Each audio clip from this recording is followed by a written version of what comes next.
Hello, and welcome back to Rocket Rambles. Today, after quite a long hiatus, I'd like to do a follow-up to a ramble I did near the beginning of this year about the state of animation in 2024. In that video, I was very concerned about the output of the industry being exclusively sequels this year, with the big projects being Kung Fu Panda 4, Inside Out 2, Despicable Me 4, and the upcoming Moana 2. My fear was that this year would lack any originality and have nothing exciting to offer in the realm of animation, only giving us mediocre sequels that no one needed or asked for. Well, I'd like to follow up that video by saying, I was wrong. My fears didn't come true. On the contrary, I actually think this year has been pretty strong for animation. Well, actually, perhaps I should rephrase it. This year has been saved thanks to the past month of animation, because within the past month, we've gotten not one, not two, but three mainstream American animated films that are not only good, but bursting with creativity and challenging the status quo. So, in this ramble, I'd like to give them all a shout out, talk a little bit about why I like them, and recommend that you all check them out in theaters if you're able to. I went and saw all three of these films in theaters, and it was a wonderful time. I'm sure you'd enjoy it too. I'll talk about these films in the order they were released, starting with the September 20th release of Transformers 1. There's a good chance you've heard a lot about this movie recently, thanks to the efforts of a Twitter user named TF Hype Guy, who has spent the past month doing Paramount's job for them and marketing this movie like crazy. Very few big YouTubers talked about this movie before TF Hype Guy's campaign, but afterwards, reviews started popping up for it all over. It's hard to say how much of an impact he had on the box office, but unfortunately, it still isn't doing very well, probably due to how poor Paramount's own marketing job was. I can personally say that I only went to see this movie due to the positive word of mouth around its release. I'm not a Transformers fan, and the first trailer left a pretty bad taste in my mouth, being full of cringe MCU-style one-liners and not selling it as anything more than a silly family film. But thanks to positive reviews online, I went and watched it opening weekend before TF Hype Guy's big push. And wow, my expectations were exceeded greatly. That first trailer basically only showed the first half of the film, which is definitely loaded with a lot of MCU-style jokes and nothing super interesting plot-wise. But it's the second half of the film that truly shines, ditching all the annoying elements from the first half and becoming a serious war film with a genuinely engaging dynamic between Orion Pax and D16. When the film is focused on them, it's at its best. Their friendship and personalities are so well defined, and even though you probably know what's going to happen, you're still invested in their journey and devastated during the twists. The other characters are a lot weaker, lacking that depth and nuance, with the worst being Bumblebee. He has no plot relevance and is clearly only here for comedic relief. I'm fine with funny characters, but they need to have a justified reason for sticking around in the plot, and Bumblebee doesn't. The action scenes are stellar, especially in the second half when the war begins. They're able to get away with a lot more violence and on-screen kills than most PG films, thanks to everyone being robots. And man, even being robots, some of those kills are gruesome. The plot, character arcs, and action all build up to one scene in particular, and if you've seen the movie, you know what I'm talking about, and I'm not gonna say it to avoid spoilers. But dude, that scene, what a scene. It's the moment that makes the whole movie click together and leaves such a strong impression. I went and listened to the score from that scene immediately after leaving the theater because of how much it heightened things, and I think a lot of others did too, since the music from that scene is the most streamed song from the soundtrack on Spotify. Transformers 1 isn't a perfect movie. The first half doesn't have the same pizzazz as the second half, and the characters outside of Orion Pax and D16 aren't as well developed.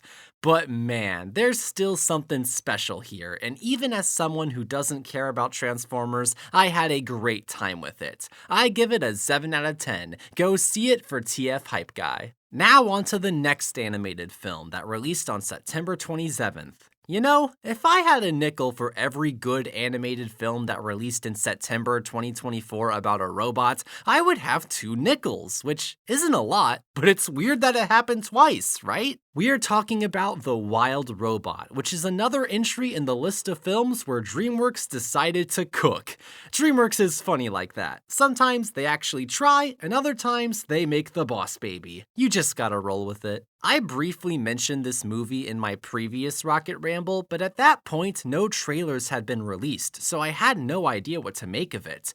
But once the first trailer dropped, I was immediately hooked, and this became my most anticipated film of the year after Dune Part 2. While this is another animated robot film, this is nothing like Transformers 1. This is a small-scale, personal film about a robot named Roz, who was trained to deal with humans but is now attempting to survive in an unforgiving nature. And when I say unforgiving, I mean it. This movie doesn't shy away from portraying the harsh realities of nature, featuring death, destruction, and cruelty with all the creatures on the island. It's such a breath of fresh air, not feeling toned down for young kids at all, but still appropriate for them to watch. And then, when Roz overcomes these challenges and gets to experience the beauty and awe of nature, it hits so much harder because you knew what it took to get there. She not only experiences beauty in the environment, but also beauty in people, learning to form connections with others and make true relationships. Roz's growth is the highlight of the film for me. The writers found some genius ways to showcase her artificial reasoning evolving to make choices that slowly become more human. As for the animals, when I first learned that they'd be talking, I was a bit disappointed, thinking it'd be a relatively quiet film like WALL-E from the first trailer.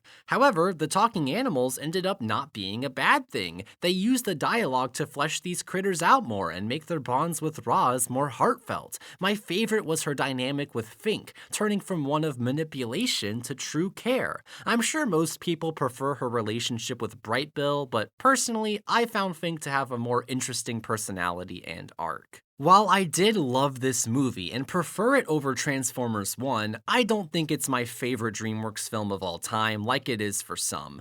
For me, the movie gets a little rushed near the end when it tries to introduce elements from outside the island. The main antagonist, if you can even call her that, shows up way too late to leave an impact, and almost all her dialogue is exposition to explain why she's even there. I do think the futuristic world surrounding this natural island is fascinating, but we don't see enough of it for it to feel properly explored. I think the third act could have been tweaked a bit to feature it more, leading to the sequences including it to be way more satisfying. This isn't a huge problem with the movie by any means though, it's still great, but I do think there's a world where it could be even better. I still give it a strong recommendation, and I hope you go to a theater to see the gorgeous visuals on a big screen. I give this an 8 out of 10, and I can't wait for DreamWorks to cook again. And now for the last animated film in this trilogy, one that came out on October 11th. This is the one that I'm sure the least of you have watched, but I know you've probably heard about it. The Lego Pharrell Williams documentary, Piece by Piece. I remember seeing the first trailer for this and being so confused. Like, huh? What is this? How is this approved? They're making a documentary about the life of Pharrell Williams in Lego? The concept is so bizarre, but also intriguing. I didn't know much about Pharrell Williams outside of his work on the Despicable Me films and the Daft Punk album Random Access Memories, but hey, I'd be interested in learning more about him, and plus, using animation to heighten the storytelling of a standard documentary could actually work, and the animation being in Lego is just a cherry on top. After hearing positive buzz around it, I decided to go to the theaters and give this movie a shot, still skeptical if it would work for me. And what do you know? It did. I found Pharrell's story to be engrossing and inspiring, and the movie leaning into themes of creativity and dedication really boosted the impact. What also boosted the impact was the animation, which did so much heavy lifting in the storytelling department by creating striking imagery for what would be relatively mundane moments in Pharrell's life. One thing that you should know before going to see this is that, despite being a Lego movie, it is not a successor to the Lego movies from the 2010s. This is, for all intents and purposes, a standard documentary that happens to be animated with Lego. This isn't a traditional film, it's a series of interviews with Pharrell and people in his life that are put in a chronological order to tell his life narrative. While I think the animation helps things flow better, this may not work for everyone, so I totally understand if you skip out on it. I should also state that while this is a PG animated film, this is not for kids and makes no attempt to simplify or tone down the content for them. It contains some suggestive material and a few hard swears. Not enough to be PG-13, but it probably shouldn't be shown to a young child. I do appreciate that we're getting more animated films designed for older audiences, but this being marketed as a Lego movie may mislead some parents into thinking it's for all ages.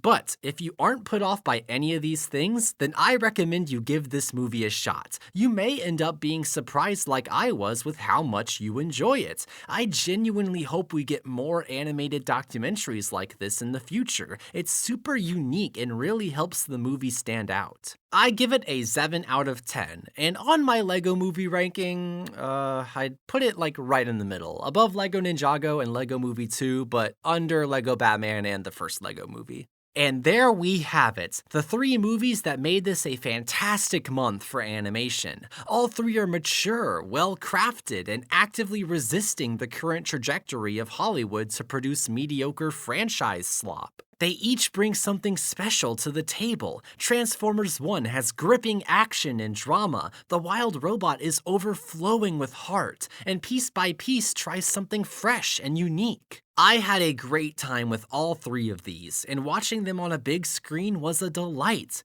Recently, I've become very passionate about supporting theatrical releases, but I also don't want to waste my money going to see bad movies. The executives of these big media companies listen to money, so going to see these movies is my way of telling them that I'd like more of this, please. I hope my words can convince even one person to watch even one of these movies. I don't care which, pick whichever one sounds the most interesting to you. And hey, if you've seen any of these movies, share your thoughts on them in the comments. The more support these films can get, the better. That's all I've got for now. Thanks for listening to my ramble, and I hope you come back for the next one.